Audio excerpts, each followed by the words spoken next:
Boom. Excellent. All right, guys, we are live. Welcome back to another episode of the Fighting Fit Show. I'm joined today with the main man himself, Joe. Joe has absolutely smashed the program. Joe joined with us back in October 23, and since then he's lost 41 kilo. This man is an absolute sensation. He lost his first stone in 4 weeks. We knew he meant business from day one. How are you, Joe? Welcome to the podcast.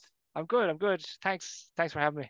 No worries at all. It's a pleasure to get to chat to you and find out a little bit more about your weight loss journey and your fighting fit experience to date.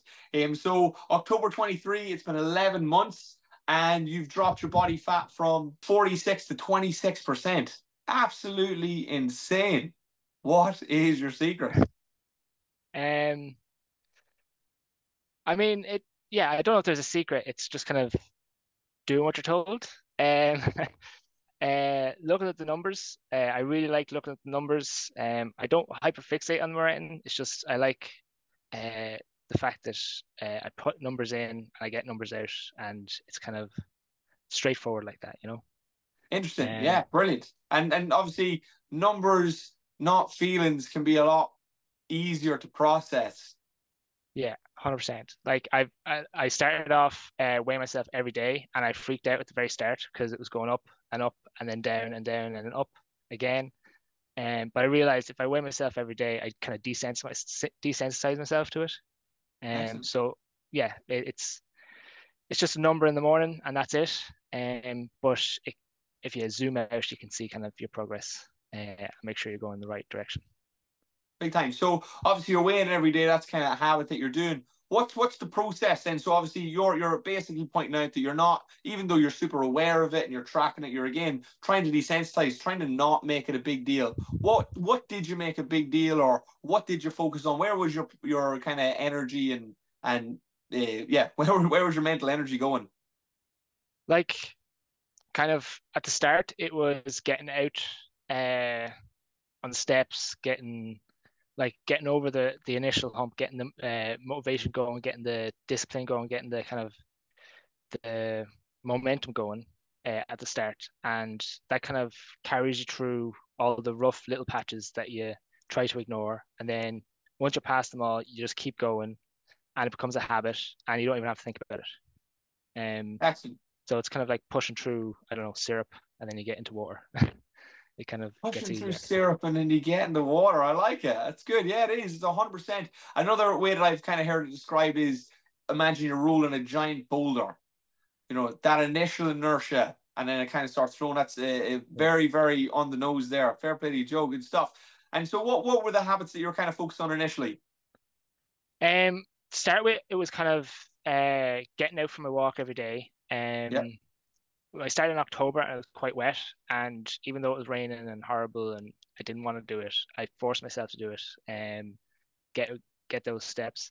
Um, then eating. So I would like my habit of eating was atrocious before I started up, which is but I realized that like if I just if I keep track of everything, whether that's weighing or just by sizing or by portion, um, that I know what's going in. So it's less like a worry of overdoing it, of um freaking out that I'm gonna get stuff wrong. And it's more like, oh, I've hit my target for today. That's it. I know I can survive on that. I like have to survive on it. And I'm not strict about it. It's not like if I go over, that's it. It's more like, I mean, I'm done now. I've eaten my food for the day. I keep going. Eventually I found like if I just eat the same breakfast, that's like 30% of my calories the same. And then I added my the same lunch every day, pretty much. That's like 60% of my calories. And then eventually like half your dinner is the same. So like a potato and veg for every dinner. That's pretty much half. That's nearly all of your calories are going to be pretty much the same the whole time. Now that's not to say there's not variation in there, right? There's um like protein in your sandwich can be chicken, it can be turkey, it can be whatever. It can be flavored with like tikka or fajita or whatever your favorite flavorings are. love it. Um, for your breakfast, if you're eating something in the morning, just make sure you're having protein because it'll keep you fuller for longer. Um, and then in the evening, I had an issue with overeating like carbs, so my potatoes. So what I started doing was I don't like mustard. I'd put mustard on my potato, which is just a baked potato. So you just stab it a few times, stick it in the microwave for 8 minutes, comes out, it's baked, and then you stick a bit of mustard on it, and it doesn't stop you eating it. It just makes it less likely that you're going to eat more of it. That is So interesting. Very you're good approach. Yeah. satisfied, but it's less palatable. Yeah. And Um, also, carbs are so delicious that you'll kind of fight your way through it as well. I love it. exactly. Yeah. Um, but yeah, so like it's little steps. Yeah, it's very much little steps, uh, little things, and then they add up. It kind of compounds over time. Big Um, time. yeah.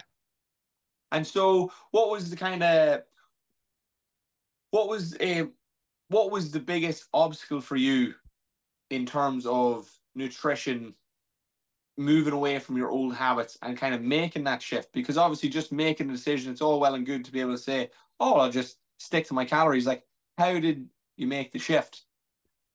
Yeah. Was So there a was there yeah, sorry, go on. Was there a moment that you decided something needs to change here, or was it after the coaching call with Stephen, once you got the information? What was it that clicked for you that made the nutrition style change? um it probably started a while before I even contacted you. So Okay, last nice. year in Mayish, I had a doctor friend. I was chatting to him, and he was telling me about this thing called Ozempic. And for those who don't know, it's a medication that helps you lose weight. It's expensive. You have to do a direct injection into your abdomen. Um, it's used by people who are diabetic, and he said you might want to give it a go. You might consider giving it a go because at that point I was morbidly obese, like I was not well. So he gave me a prescription. I started getting it. Um, there was a shortage, so with Ozempic you have to kind of titrate up with your dosage over a few weeks. And because there was a shortage, I couldn't get it. So I had to skip one of those titrating doses and went up too fast, which gives you terrible side effects, which is why they titrate you up. Um, Basically, I ended up spending 24 hours in the bathroom, um, like not being able to sleep, literally in the bathroom. It wasn't good. And that was probably a low point. And then I stopped doing that. I'd resigned myself to being kind of this way forever. And then one day I was just lying in bed. I got a pain in my back. I always had a pain in my back for as long as I can remember. I just sat up. I was like, I've got to do something about this. So I went online, typed in personal training in Dundalk. You guys popped up, and that was the first step. Yeah. Just got the algorithm. Yeah. But in terms of the actual the moving my eating pattern over, um, I'd done everything from like keto, Noom. With Noom, I'd actually lost a stone before, but it just came straight back. What's Um, new? Noom is an app, and they use volumetric portioning for your macros. So if you think of and your calories. So if you think of high volume, low calorie, or low calorie per volume foods as green, good, and Okay. then high calorie, low density foods as red, and then anything in between. It's not necessarily saying good or bad. You can have all of them. It's just you have a target of how many greens, how many yellows, and how many reds you can have. It's okay. It's an app. It does the job. You can get people to chat with, and they have some educational stuff, but it's not very personalized. Um, I mean, it is, but it's not. There's no accountability as such. If you go wrong, no one's gonna say it to you. It's just you putting in your food. Like, yeah, if you lie, no one's gonna know. Um, so yeah, I tried that. Um, and yeah, I basically I'd done all the things you're not supposed to do. So I've like assumed that there was foods that were good or bad. Um, I'd think eating healthy foods, lots of healthy food was better than not eating.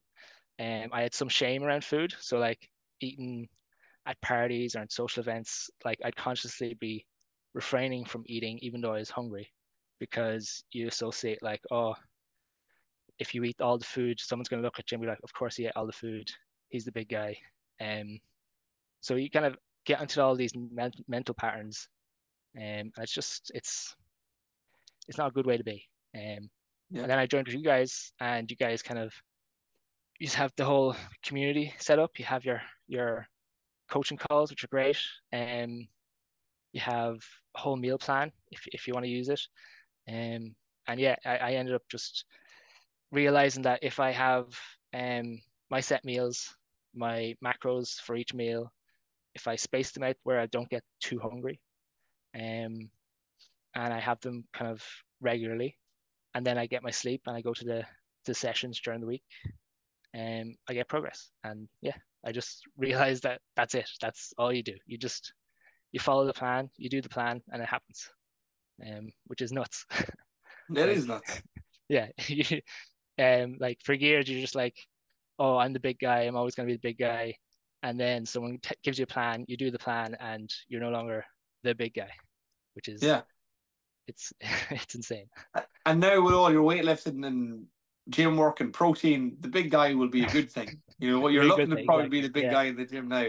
yeah, Just kind of gearing back on what you said, it's so funny with these apps because and Slimming World and the rest of this kind of stuff with Sims. It's like we're so close. Why not just give people calories and protein and carbs and fats? I don't understand. What are you like? Why are you trying to create your own systems? It's either like if I was to set up a budgeting app and I wanted people to save money, instead of calling it money, I call it floodles. And every floodle could be, it's like, oh well, one floodle is like, if you spend it in this shop, these type of shops, that's a floodle. But if you spend it in that shop, like gambling, that's a floodle. Takeaways, that's a floodle. It's like, oh, but whatever. It's like just let's call a calorie a calorie. Let's call a gram a gram. Let's teach people the actual metrics that they know and are familiar with and are accessible for everything. It's like that's the way to go. It's like stop trying to reinvent the wheels because it means that if you don't use that, well, I suppose that's the thing about it, is like if you don't use that system, it really doesn't work. And so you kind of need that system. I don't know if that's why it's set up the way that it is, but it's like our thing is like, let's just keep things very simple. Calories, protein. That's pretty much the only thing that I focus on for the most part. And that's another question I was kind of wondering, are you a macros guy? Do you track your carbs, your fats, your protein, more of a protein and calories guy? How do you work that? I track it all. So I have the MyFitnessPal, and I pay for premium, so I don't know if it comes with the default version, but um, yeah, I track my macros. I try and keep them even spaced. I've got like 30, 40, 40. Is that right? No, 40, 30, 30. And uh, yeah, just kind of keep track of it. I was originally on 2100 calories, which is like 1,000 calorie deficit for where I was. I began to kind of slow down my rate of weight loss. I had a coaching call, and Chris agreed that I could go down to 1800. So I basically just took the same food I was eating and changed it. So instead of having like a packet of low calorie crisps, I would just add more protein in a sandwich. Or instead of doing Alpen and protein and yogurt, I would change to like low fat yogurt and just oats. So it's the same food, just smaller. And now I'm on a diet break, um, which is Nice. awesome. But I've gone up to 2350 for the week, and it's weird because it's strange eating more food, but it's not actually more food because it's the same food. It's just more of it. So Yeah. just takes me a bit longer to eat, and that's it. Um, so yeah. And how do you kind of feel now about food? Obviously, you kind of talked about the guilt shame cycle, but the actual meal and the kind of satisfaction, the relationship you had with food before versus now, like it sounds very much like food is just fuel to you now. Is that any different than it was before? Yeah, I mean, before I was mindlessly eating. I'd eat if I was bored, if I was tired, if I was upset. I would eat for good times, bad times. Um, yeah, I like basically I was all over the place with my eating. And now I know that when I'm sitting down for a meal, I'll just eat the meal. I won't be distracted. Um, I will, regardless if I'm having a good time or a bad time, I'll still enjoy the meal. Um, It's and nice. yeah, yeah, it's pared back my idea of what food should be because it used to be, oh, clean plate, eat everything. Like you go to a restaurant with friends, oh, you have to finish everything. And if they get a side or a share plate or something, you have to make sure it's gone before someone comes around. You just have a bit, have a taste. Yeah. There's nothing stopping you just eating some of it and letting the rest go. So, Yeah, Sam said something to me one time. It was a great quote. I love it. It was, "There's nothing in the last bite that wasn't in the first." yeah, exactly. Yeah, I was like, "That's yeah, good. I like that." And this is it. Yeah, I feel like we do kind of have that culture in Ireland, and maybe it's just kind of obviously not to blame your parents, but that culture. Ah, come on, finish that, get that in you. You know. Again, I feel like maybe it's a stretch, but I feel like it's like a hangover from the famine. You know, it's just like that. That story. Oh, listen, eat that plate. You never know when it's coming again. You know, or whatever. It's like, we're just at our root in our culture again. And I suppose maybe even all over the world, it's only recently there's been an abundance of food. You know, it's like it is such a rare thing, and it's a novel thing to have more than you need. And what's the problem? It's like I need to stop. Someone help me stop. You know. But it is very interesting, Joe. Like to kind of come like again, like what weight were you at your heaviest, if you don't mind me asking? I mean, 140, I'm pretty sure is my heaviest ever. That's heaviest recorded anyway. Um, yeah. So we're down at 99 now. Am I right? Yeah. I mean, I'm lighter now than I was when I was 16. Right. When I was 16, I was 16 stone. And then when I was 18, I was 18 stone. And that was just kind of part of my identity. I was like, okay, so I'm as Only many here. stone I'm old, like to a certain point. Um, and yeah, it's a bit nuts to be honest. Yeah, and so again, like obviously, like that kind of shift in attitude towards food, it must have come from somewhere powerful, or was it literally just a lack of the right information? um, I think I had the information, but I was applying it incorrectly. Okay. Um, like I was aware what a calorie was. I was aware, um, like I'd been to doctors and they said you just need to eat less calories than you use during the day. I'm like, Yeah. okay, what does that mean? Like at all? Like it's there's like this is kind of my own experience anyway. In terms of healthcare, um, if you have an issue that's related to your size in Ireland, um, it can be just kind of very flippant. So like I had high blood pressure, I had pain in my back every morning when I woke up, bad knees, trouble breathing, all this kind of stuff. I'd go to doctors and they'd say, "Oh yeah, you just need to lose weight." I'm like, "Okay." One doctor said, "You just need to drink soup." I'm like, "Okay." Um, any more information? Just any soup, like all the time, like that was it. And I think a lot of it Jesus could be done. Christ. Yeah, That is some of the worst advice. Now, listen, I get it, but Jesus, that's terrible advice. yeah. Like there's no follow through. Yeah, this is And it. It I'm says, sure it's a resource issue as well. of course, this is it. I know, Yeah, yeah, that's what I'm saying. Like, a referral to a nutritionist would have been a better step. But it's like, like, oh, I've got a broken leg. I just tape that up. It's like, no, that yeah, is insane. yeah. Um, but yeah, yeah. I'd done home ec in school. So I knew about food. I really enjoy cooking. Um, but yeah, I just didn't know how to apply the stuff that I knew correctly. Um, and that's where you guys kind of came in. And what systems was it like? Was it the MyFitnessPal app? Was that kind of a big game changer for you? Massive game changer, yeah. Like knowledge is power. Like Tim. when any kind of issue that you have, if you understand the steps you're taking to cause the issue, that if you have control of the issue, obviously, if you know the steps you're taking to cause the issue, you can stop taking those steps. If you don't, it's pretty hard to. Yeah.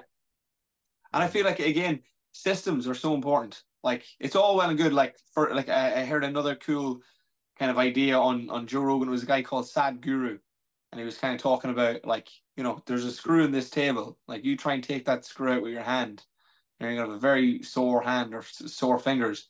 And you're big and strong. It doesn't matter how much gym you go. It's like, that's gonna be difficult. You get a screwdriver, that thing will twist right out. And so it's about having the right tool and the right system in place to make sure it's like, hey, listen, we could go at this and we could read the back of packets and we could carry a sheet of paper and pen and paper, or we could try and mentally budget in our head. It's like, or we could literally just have something so convenient and amazing, and for the most part free. There's a few extra bells and whistles if you want to get even better benefits from the system if you feel like you need it. But it's like, yeah, it's like some things that can help you can change your bloody life if you can get, and if you can bring those two things together. So that's great. And MyFitnessPal, to me, I will never forget when I first started using it. It was an actual game. Like, it's just, like, I did nutrition courses in college, and I'd also, a bit like yourself, done home ec. I had a fair kind of understanding of what was in food, but having a system that you could move away from the thought of a carb, a fat, a protein, a calorie, and start introducing and understanding that in relation to the foods that you actually eat. That connection blew my mind, and the ability to manage it so easily as well was insane. The barcode scanner, my God. It's brilliant. Yeah. Also, the idea of a portion, that's something I had to learn. Like, that's actually something I learned. Like in the old days, I would have a bowl of cereal and I would pour until I was like, that's enough. And then I'd pour in milk until I saw it and I was like, yeah, that's probably enough. Yeah, yeah. And I'd have that, and then probably the same again in the evening. Mm. I'd eat like snacks, like I'd go get a bowl of cereal. And to look at a portion of cereal as written on the packet, it's completely different to what like you think a portion is. Yeah. And you don't realize that until you start like using the right tools, and yeah.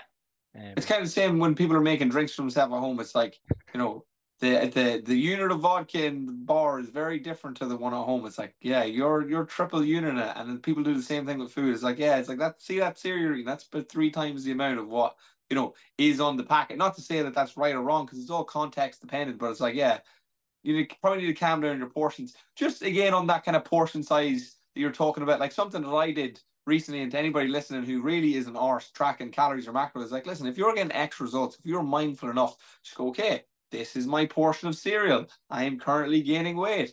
That portion needs to be less over time. It's like, that would also work. Like, if you could generally just get a good understanding of what your general portion size is, that's why something so simple like get a smaller plate. Like, if you're generally filling your plate, cool, just fill a smaller plate, and that would be a good way to kind of decrease your portions, unless you stop going wide and start going high. It's like, come on. But yeah, fantastic stuff, Joe. Anything else to add on nutrition? Any kind of key tips or features about the onboarding of our nutrition strategy too you felt particularly useful? The concept of all or nothing really helped me. So Yes. like, it's not all or nothing. You're gonna have up days, you're gonna have bad days, and that's okay. Uh, as long as you get back on track when you can, as best you can, you don't have to overcompensate. Just get back on the same track. Like, it's not that you have to adjust because you overate the day before, which used to be my idea as well. Like, oh, I've eaten too much, I'll starve the next day. Terrible idea, because then you're just starving, like really, really hungry, and then you'll overeat because you have no self-control anyway. And then, yeah, if you just get back on your own personal track, yeah, you just follow the plan. That's it. Yeah. That is brilliant. Fair play to you, Joe. And what is your history prior to Fighting Fit then with exercise? Have you been to many gyms before? Did you do sports growing up? When I was really young, probably about 8 or 9, I did taekwondo, bit Oh, kickboxing, karate nice. and stuff. Class. Yeah, I mean, I did it for 2 years and then I moved away. So I had to leave there. Um, then scouts. So I joined scouts when I was 15. We did a lot of hiking, and it's less sport based, but there was a fair amount of Active. activity involved. Yeah. Bit of scuba diving, but Nice. yeah, nothing really sports wise, to be honest. Yeah, Yeah. nothing like intense. No. no. Oh, cool. I'd been to gyms with friends, and they'd wreck me. Like they'd be like, pick that up, put it down a million times, and your following day you're just destroyed. You can't lift your arms, you can't move, um, and you're like, I'm not doing that again, so you don't go back. Um, but yeah, I think this is the first time I've gone to a gym and being excited to go to the gym, to be honest. That's great. Um, What is it that you look forward to? Is it just Chris's mustache or what is it? um, lifting, I really like just lifting in general. Um, yeah, being able to see that I'm progressing over the weeks because in the app you can track like your the weight you're lifting, the reps you're lifting, um, and you can see like if you're progressing.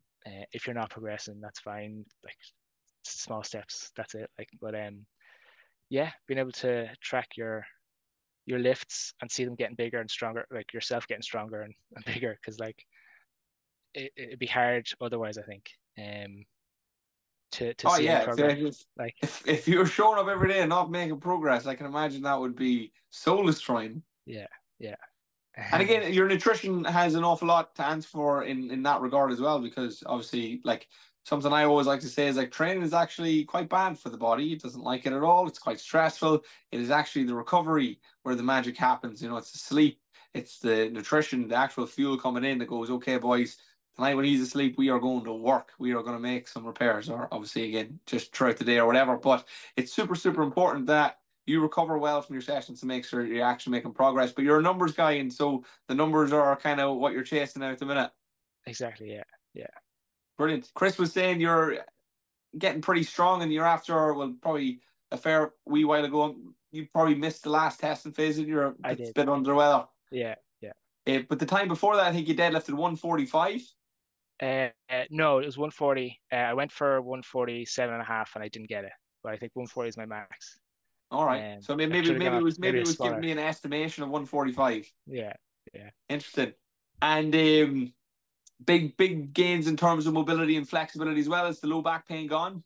Absolutely, yeah. Which is also another crazy thing. Like, I had back pain for 15 years. Every morning I'd wake up in pain, couldn't breathe, uh, like No. really, really sore, like all the time. I'd wake up early in the morning, prop myself up on pillows, just so I could get a little bit more shut eye, but it'd be a broken sleep anyway. And that's all gone. I've had the best sleep in years for the last few months. Yeah, That's so. incredible. Jeez, that's pretty debilitating. And did the pain carry with you all day? Was it just in the mornings after you slept? So it would be the worst in the mornings, and then I'd get up, start moving about, and then if I was standing for a long time, it would pop back up again. Um, Right. yeah, but I mean, Yeah. carrying that much weight all the time, it's got to wreck your spine, especially if not you're lifting it properly. Big time. Big time. But again, as well, like there is a lot to be said for chronic weight. You know what I mean? It's like you just don't get it. You don't get a chance to break. So you're just kind of standing. It's the same thing with pregnant ladies. Like just that front load. Like if you actually have a belly, that's going to pull your pelvis forward, and that's just going to again just put a little extra pressure on the lower back, which minute by minute might be fine, but it's over time. Obviously people can literally move their mouse all day and get repetitive strain just because. Like if you just kind of keep hammering at something, it's like everything's got its breaking point. Like running, for example, for many people, like a light jog, you think, oh, listen, a light jog, I can do this forever. It's like, well, do a marathon then. It's like after about an hour, hour and a half, things start breaking down, even if you're going at a crawl, even if you're walking it, because again, that kind of chronic element of things, everything wears out over time. And then obviously the more load, back to running analogy, if we start going faster, things are going to break down quicker. If you're carrying around more weight, things are going to break down quicker. Something so interesting. I'm not sure if you've kind of looked into it at all, or even if me and you should maybe have a conversation about it at some stage, probably don't need it anymore. But even just kind of different sleeping positions and stuff like that. Like I find that people hang out in like very funky positions when they sleep. Like puts crazy kind of pressure on your back. Did you do any kind of adjustment to your sleeping positions, or did you get a new mattress? Did anything else kind of play a I role tried in? everything. Yeah, I tried everything. I tried hard mattresses, soft mattresses, medium mattresses. I tried pillow between the legs. I tried like bending, like sleeping with my like hands down by my knees. I tried sleeping on my back. Tried sleeping like Dracula for a while, and none of it helped. The only thing Wow. that really helped was getting moving. Yeah. Get moving. And do you think that it is? Do you think it's obviously a combination of two? Do you think it was more so being strong, or do you think it was more so losing the weight for you? Probably, probably losing the weight. Yeah, I mean, moving like helped like with the joints and building probably the muscles around it, which kind of probably softened it a bit. But losing the weight, guaranteed. Like when you're asleep, you're not moving that much. Your body should be able to adapt regardless of what's going on, and it just couldn't because of the weight, I think. yeah, fair enough. Just excessive. Yeah. Big time. How you feeling now? The weight's off. You feeling lighter? Much lighter, yeah. It's scary, yeah. Like I'm bouncing about the place. Do you feel like you've got a 40 kilo less on you? It's a weird thing to conceive. Yeah, It, like it's not like carrying around 220 plates. yeah. Like It's more because subtle. you just yeah, because it's been gradual and also it's not like you've ever experienced it. One day it's there, one day it's not. It's just very gradual over time. So Also, the yeah, density of it as well is like, it's like where's the weight? It's like, is it on my arms? Is it like, am I holding it in front? Am I holding it to the side? It's like, no, there's a bit in your shoulders, a bit in your pec, there's a bit in your belly, there's a bit in your legs. So it's like how evenly it's dispersed obviously plays a massive role. Also, it's literally inside you. So it's at least as close to your center of gravity as it could possibly be. So it is going to wear a little bit different. I would say like weighted vests are probably the closest kind of simulation you'll get. It's kind of on and slash in you. But it would be interesting to stick, at least 30, 35 kilo of a weighted vest on you and kind of see, oh, yeah, I remember this. This feels similar. I try and send you up a flight of stairs and see if we can't get you to relive it. Because, again, obviously, I wonder, like, I recently, again, probably people sick listen to me talking about it. It's my claim to fame at the minute. I lost like 10 kilos since January. I did a big bulk and did a big cut. And the difference to my push-ups and my running, my pull-ups, like just with 10 kilo is insane. Like it's insane. yeah, yeah. Like So everything's easier. Like it doesn't even have to be like your activities in the gym. Like if you're losing weight, it makes like changing your bed easier, makes yeah, going upstairs easier, um, brushing, hoovering, cleaning, like going for a walk. Um, it makes it everything easier. So like when I was doing those hard walks in October, it was raining horrible. Like I'd have back pain, I'd have knee pain. It was horrible. And then yeah, now it's easy. I'm waking up in the morning and I'm looking forward to my walks. So yeah, excellent. everything just Yeah, gets easier. brilliant. What is it? Sorry. Everything just gets easier. Yeah, big time. This is it. Obviously, otherwise, what would the point be? And Yeah, so this is it. Yeah, of course. Obviously, again, what would the point be if it was just about the lifts? Like for the vast majority of people, it's not about the lifts at all. Like the lifts are literally just taking you through the movements probably that you're doing in your life, or trying to, make them full range of motion, just to make sure that we touch on all ranges that you're going to need. Obviously, again, the muscles are designed and evolved in a certain way, or created, listen, whatever you're into, in a certain way. Everything's absolutely necessary. And so, if it wasn't really that important, we probably would have lost it millions and millions of years ago. So it's like we really do need to look after our ankles and our knees and our hips and our back. And then again, obviously, like we're not designed to be carrying around excessive amounts of load. Yeah, of course, we're designed to store some fat. That's why the system's there, and have the extra 10,000 calories if absolutely necessary. Until your skin and bone, the far side, creeping out of the cave. In spring or whatever. But it's like this is it. We have to focus on things that are actually going to benefit us in our day-to-day life, because that's where you're going to feel the benefit. Because how you get out of bed in the morning, it's a massive part of your life, because it's a small part of a day that you're going to do consistently. Like again, if you're not happy, at your job, like let's say you got back pain at work, it's like cool. That means you got back pain now for probably about 40 to 60% of your life. It's like that's going to be brutal, And so again, if we can get that problem solved, it's going to have a massive knock-on effect to other things, because you're probably going to be better form at work, and you're probably going to be looking forward to work. You might have a better attitude in work. It's like again, maybe you have more vitality, and so now again you're getting out for that walk before work or whatever. Again, it's amazing to hear how you've changed so much and that you're feeling the benefit, because obviously again, it's you hear a lot of people and they want it for cosmetic reasons, and obviously, you know, that's nice too. But there is so much real functional, personal feeling benefits. You know, it's like just to having a good experience here on the earth in your own skin. You know, just you gotta look after this bloody thing. And I don't think it's that complicated, but it is when you don't know. And I feel like sometimes it's actually very hard to get. Like you said, it's like you got an education on nutrition. You went to professionals who are supposed to help you with health. And again, like you just didn't get the right system. And again, I have to put, you know, a lot of the credit on Stephen, because you know he struggled himself in the past with weight loss and found the things that work for him. And so, you know, it really is incredible that so many people are kind of even surpassing, you know, anything that we'd ever hoped to achieve in terms of weight loss or life changing. Like some of the reviews and reports that we've got have just been so humbling to get to be a part of. Like it really, really is incredible to get to help somebody lose 41 kilo and get out of back pain and sleep and be pain free and be enjoying their life and making the hoover and whatever easier. You know, it's absolutely incredible. And it's wrapped up around this fucking bro stuff. Let's go. You know, which is pretty cool as well, because it is nice to be able to lift big weights and feel good about yourself and feel confident and that kind of crack.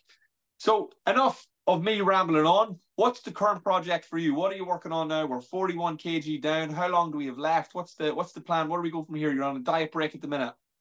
I'm on a diet break at the minute, so that ends on Monday. And then my next goal is 95.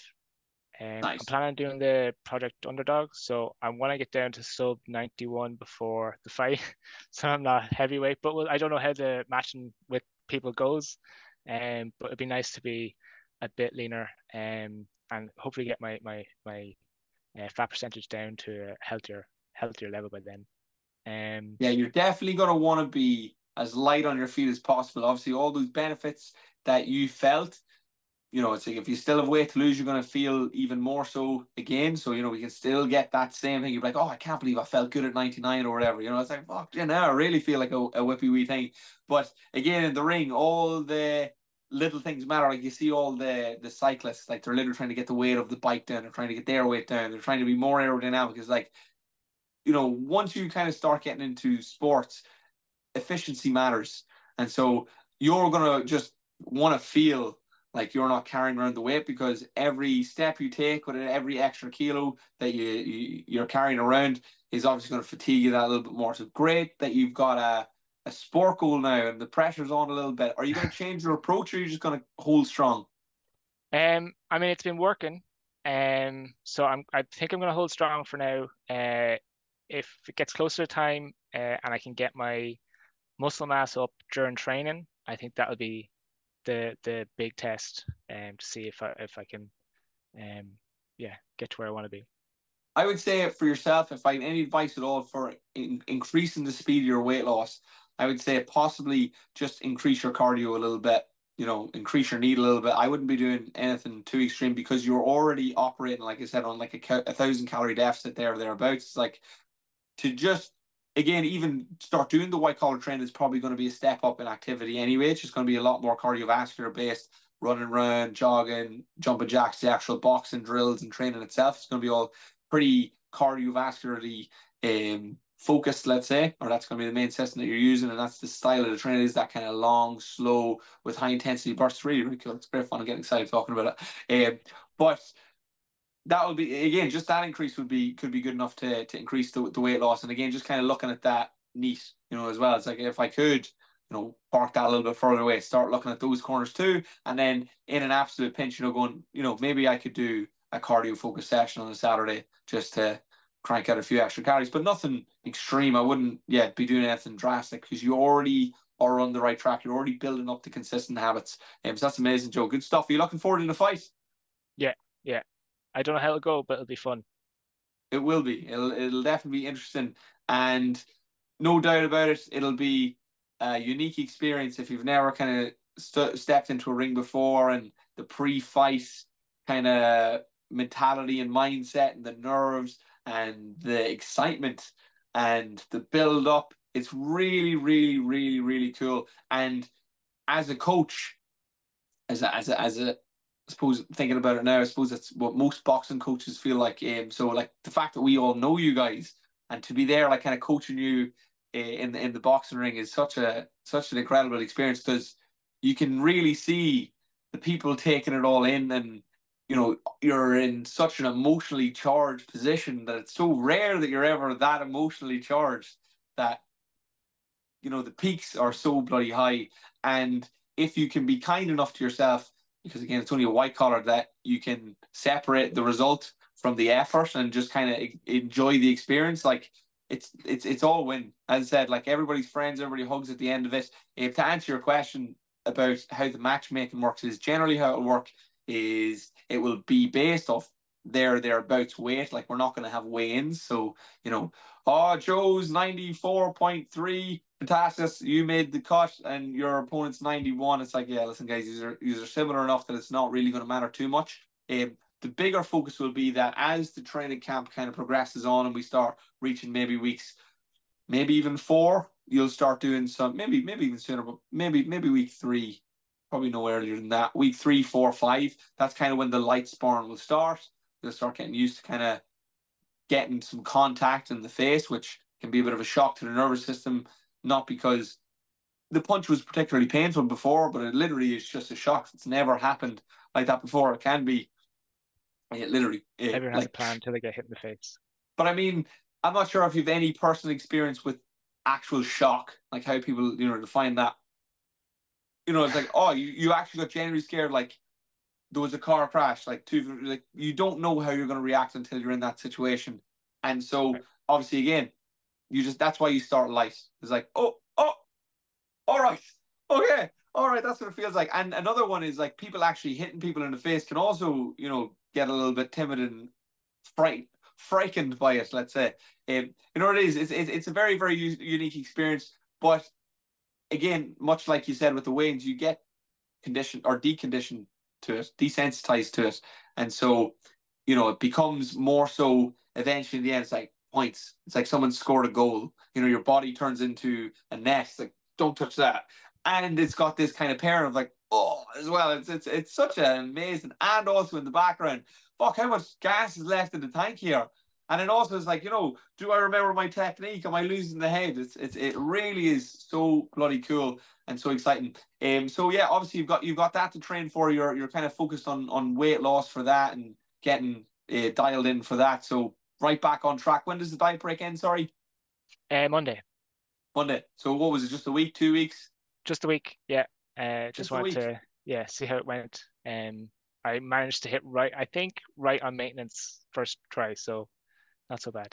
Yeah. Yeah, you seem to have an incredible level of discipline, to be fair to you. Like for somebody who possibly struggled with the weight in the past, like you like to just be able to just take it on. Yeah, that needs changed, no problem. It's amazing. It's incredible. Again, it's getting all the thinking out of it, right? So it's the same meals every day, and if you need to go up in calories, you just eat more of the same meals. If you need to eat less, you eat less. You make adaptations, like going from full mayo to lighter than light mayo. Yeah, so it's That's small actually changes. that's a great tip. That is a great tip. Like literally all your favorite foods. Like, and again, people will say, "Oh, light mayo doesn't taste the same as real mayo." It's like fair enough, but it's like it's also a third of the calories. So you're like, what do you want? You want to have it all. You can't have it Yeah. all. You Helmets know has this new lighter than light. It's 1 calorie per gram. Um, so I highly recommend it if you need a substitute. And if what is you're, in there? it's air. It must just be air, like. And if you look at the macros, I wonder what the macros are. I wonder if it's like pure protein, and like because like egg whites, I know egg whites are or egg yolks are a big part of mayo. It's what is it? It's basically egg, oil, vinegar, salt, pepper, Emulsifier, something yeah, like that. yeah. It's just Um, like, what are they make? What are they doing? What nutrition science is going on? but exactly, like if you think like carbs are what 3 grams or 3 calories per gram, and Or then proteins 4, and then there, proteins maybe you're are right. Maybe it's spectrum. I'm not trying to be pedantic. I'm sorry. yeah. No, 3 and 4. I think that's the four thing. is the Like general. if the sauce is one calorie per gram, it can't be anything that we are aware of, like unless it's right. Good It can't. point. It has to have stuff that doesn't have any calories in it. Yes. Good point. Exactly. So chemicals, Yeah, chemicals and air, chemicals, air, and water. exactly. Yeah.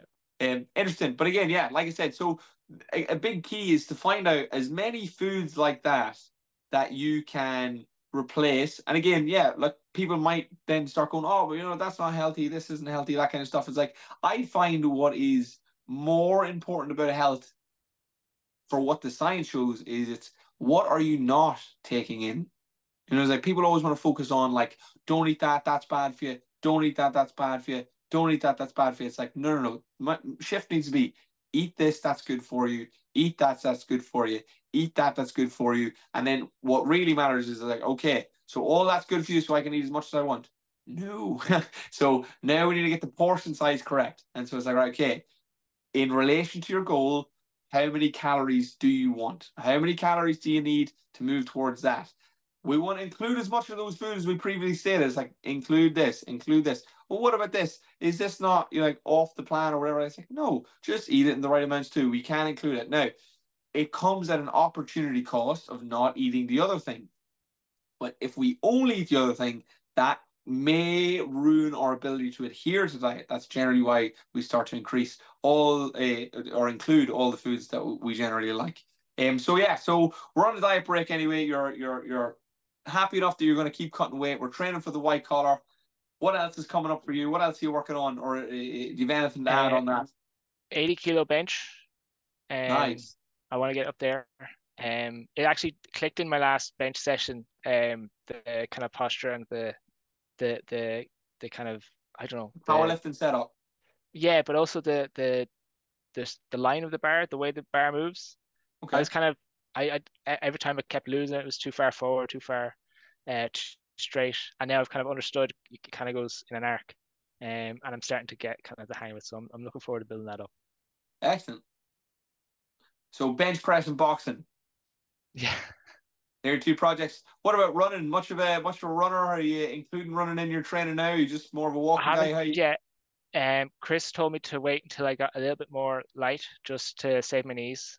Good start. I have had issues with flexibility in the past and with my knees as well. So if I start running too early, I might cause more damage than I'd like. So I'll just probably hold off on it until I'm a bit lighter. I actually have a podcast, or not a podcast, a coaching call on Monday on running, and that is going to be some of the advice that I give out, which is yeah, it's like there's a certain amount of force per step that's just not worth the effort. It's like for talk's sake, like if you're running plyomet, like we want to be able to control the weight and then rebound the weight, let's say. So we want to eccentrically take it down and then propel it forward. It's like if you're 90 kilos or 120 kilos or whatever you are, it's like how many steps can you move with control? Like maybe it's 50, maybe it's 100. It's like, but it's like after the control goes, we need to stop. And maybe it's zero. Maybe the answer is zero. Maybe you can't control yourself at all. So yeah, just pounding on your joints and traveling forward wouldn't necessarily be a good idea. So fair, that's a good cue from Chris and good listening, Joe. Fair play to you. What about the bike? What about any kind of low impact cardio? Is it all just walking? Just walking at the moment. Yeah. I live out in Carlingford, so we've got the mountains, we've got the greenway Nice. and stuff. So it's yeah, I'm not stuck for nice walks. Nice, deadly. Yeah. And what are any challenges that you're dealing with currently? What are you working on that maybe isn't so cut and dry or isn't so black and white? Any challenges? What do you mean by challenges? Kind of. So like yeah, obstacles. So like, oh, I'm trying to manage my calories, but I keep finding that, I was like I can't. Oh, just after work is just too busy for me now. I can't get organized or something like that. Oh, yeah. So prepping. I've been okay. So I used to buy, the packets chicken that you get for sandwiches. Like Yes. 240 grams in a packet, and they're all different flavors, and it's great. And Yeah. if you're stuck, you can stick some in a bowl and you can eat it. If you're really stuck, Yeah. um, I've started realizing that it's way cheaper if you just buy chicken raw and cook it yourself. Yeah. So I've started prepping, but I accidentally bought 30 fillets in one go, and my freezer is full. So I'm currently eating way more chicken than I should be, to be honest. So I just need to figure out that kind of the dosing level there in terms of buying my chicken. Um, that's the big challenge at the Hilarious. moment. Yeah. That's good. It's not a bad challenge to have, to be fair, but that's hilarious. How just out of curiosity, did you buy too much chicken? Um, Well, I bought 30 fillets, thinking, okay, I'll have 200 grams per sandwich. So that's 200 grams per lunch per day. And that would probably be about 2 fillets. It's actually 1.5 fillets, which means, which I didn't realize. So it's way more chicken than I needed, in the long run. Yeah. Interesting. You are really a numbers man, aren't you? I love the numbers. That's Yeah. cool. And then what about new habits? Are you trying to build any new habits? Is there anything, that you're looking to add into your routine? Yeah, so I bought a skipping rope. Um, Nice. so with the boxing coming up, I saw videos of people training and skipping, and I was like, I mean, if I'm going to be doing some boxing, I may as well start skipping, and I haven't done it since school, so it's worth a go. Definitely worth your while practicing before you start skipping in front of people. I'm not sure if you've ever tried to learn skipping from scratch, but the first wee while is a bit ridiculous looking for most people. Just kind of getting the good sense and feel for the rope. But the reason that all boxers skip is because low level cardio plyometric movements. So just that kind of just basic hopping around and moving and been lighting your feet. It's like that cannot be difficult in any capacity. Like it's like if that is difficult for you, good luck jumping around the ring and then expecting to move your head, think, and explode pressure onto your body, and to do that for 3 or 12 or whatever many rounds. It's like so. It's like just to build up that basic level of movement. Those calves just need to just be for free. You need to be able to skip. If you can't skip for free, no good. But also the footwork as well, the time and just the kind of sense of self, the sense of center, and timing something that's not yourself as well is also kind of a part of that sport as well. So skipping's fantastic. Hand-eye coordination if you kind of want to start getting fancy with the rope, and just a bit of kinesthetic awareness, just that kind of body awareness is obviously super important for boxing. Yeah, that's great that you're starting skipping. Same goes with the skipping though as the running. I would say it's probably slightly less plyometric because you're not going anywhere, and the hops are probably a little bit smaller, but just listen to your body and don't overdo it. Yeah, 100%. Class. All right, I feel like we're out of the heavy stuff now. We've done most of the heavy lifting. We're into the kind of fun questions that I like to ask everybody. So are you listening to any interesting audiobooks, or are you reading any books at the minute that you'd recommend? I have a few audiobooks going at the moment. Nothing really new. They're all kind of fantasy. I would recommend The Moneyless Man, Mark Boyle. Go again. Moneyless Man. The Moneyless Man. Moneyless. Oh, Moneyless. Moneyless. Yeah, Moneyless Man, sorry. yeah. It's a pretty interesting book. It's about a guy. He was a marketing executive, and he had a big high flying job over in England, an Irish guy, and he came back to Ireland and tried to live a year, without money. It's a pretty interesting story. That's I really won't spoil cool. it for anyone. Yeah. Deadly. And on Audible. I think so. Yeah. Yeah. That's deadly, deadly. All right, definitely good recommendation. I also kind of, if you had to give me a fitness one, I would have asked for a non-fitness one if you had any, just because it's always good to kind of get out of the fitness scope for a little while. Sometimes you can just, but maybe not for you guys. Maybe you guys are looking to get in. I'm looking to get out every once in a while.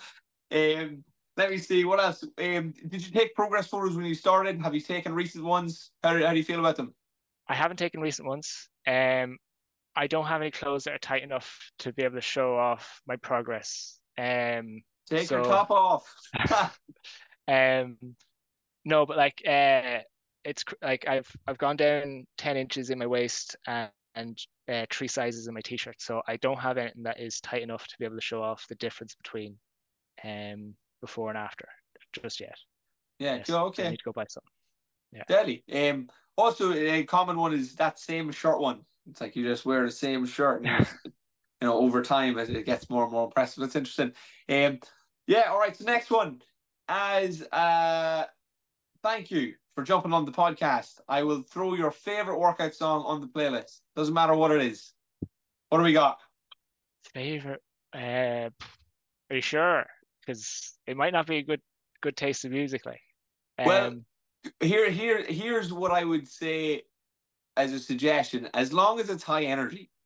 Like if okay. it's like if you're listening to My Heart Will Go On while you work out, listen, that's your own business. But so as long as it's high energy, Crazy Train. let's do it. Who's Crazy Train by? Black Sabbath or Ozzy Osbourne. I can't remember if it was before or after. No, bother, yeah. Excellent. All right, you can expect that at your next workout. Cool. If Chris will press play. All right, what else you got? Are you taking any supplements? I'm taking any I should be taking creatine, but I found it hurts my stomach. So I'm kind of staying away from it for now. I take a multivitamin. I drink coffee before workouts. So Nice. I'd kind of stay away from caffeine normally, because it kind of builds up kind of anxiety and stuff. But just before a workout, where I can just spend all that nervous energy, I find it quite useful. Nice. What about a protein supplement, takeaway supplement? Protein supplement, yeah. Every morning I mix it in with Greek yogurt and a bit of water and some cereal, and yeah. Nice. That's my Excellent. breakfast. What's your go-to flavor? Chocolate hazelnut. Nice. Chocolate man, my man. Everybody's on the strawberry buzz. I feel like the tide's changing on these podcasts. We're moving away from the strawberries. Class. And so yeah, we're already taking caffeine. What's your feelings or experience with mobility? Do you kind of want to expand on your mobility progress, or what challenges you had, or how you fixed them? Yeah, I mean, so I did the mobility project with you. You. That was great. Yeah, in terms of like my ability to stretch has improved. I feel a lot safer reaching over things where my back doesn't hurt. So I mean, it's brilliant. Yeah. It's In hard to terms of describe to people the level of satisfaction of coming out of pain until you've been in pain for a long time and then you get away from it. It is like that. yeah, That's why I do the mobility project. It's why mobility changed my life. I was falling apart. So yeah. yeah. Hey, Chris Like was you can saying look at just something. go on. Sorry. Sorry, you can look at something in a room and say, I need to pick that up, and you dread it because you don't know what will happen when you go down to pick it up. Yeah. And that's the world around you, and it's not nice. Yeah, So, for sure. We already kind of talked about running. What about hobbies? Hobbies outside the gym? I'm a bit of a nerd, so D&D, Dungeons and Dragons, every Nice. Wednesday at the moment. How long is the game? Well, we have it sectioned to 3 hours. If it lasts any longer, we could make it last like 12 hours if we wanted to, but 3 hours is our maximum. Yeah. Nice. I have a good friend of mine. He plays it, and like every time he does it, he's either like it's the best day ever. And I think they do it. They do maybe don't do it as often, but they do it when they do it for like maybe 8 hours or something like that. And Yeah, allegedly, it is insane. it's fun. Yeah. Yeah, class. And so that's the go-to hobby when you're not out there smashing weights and hitting the roads. Yeah, maybe a bit of music. I play guitar and drums as well, but yeah, just for myself, not for anyone else. Deadly. Probably sing a little bit to yourself as well. Yeah, just a A little little bit. bit. Class. And then fun stuff, food. What's your favorite unplanned meal? So if you have to be successful, but you really want something tasty, what are we going for? Um, Something really tasty. It's probably gonna be really boring. It's like chicken. I mean, chicken and a chicken fajita, like a really nice chicken fajita with onions and peppers. Um, yeah, I mean, it's next level. I mean, it sounds really boring. I'm sure to most people it is, but when you're eating potatoes, veg, and a meat every day, like a small change is a big deal.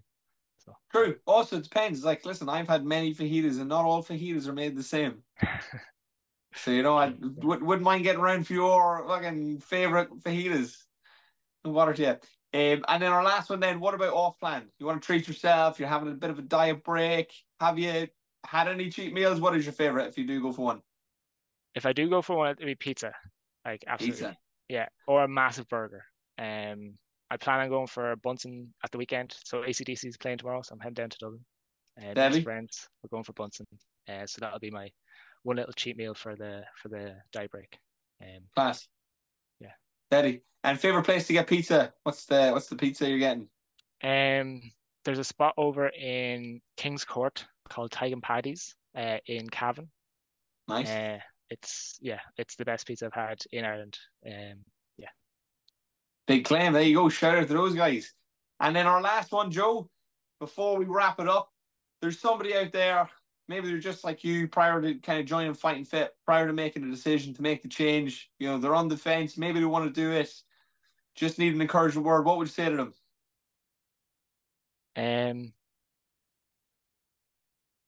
It's possible.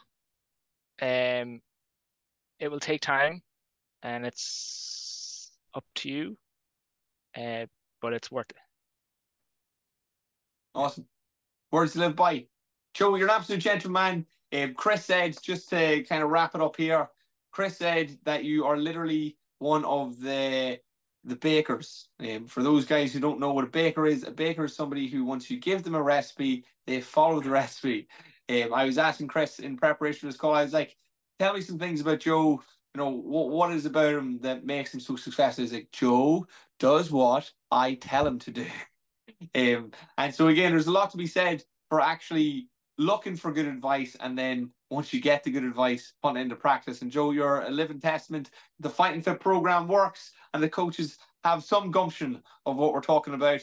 But again, a huge testament to the human spirit and what we can do when we put our mind to something and really want to make a change and get ourselves out of pain. So, Joe, I want to say thank you so much for jumping onto the podcast. Really appreciate your time, man.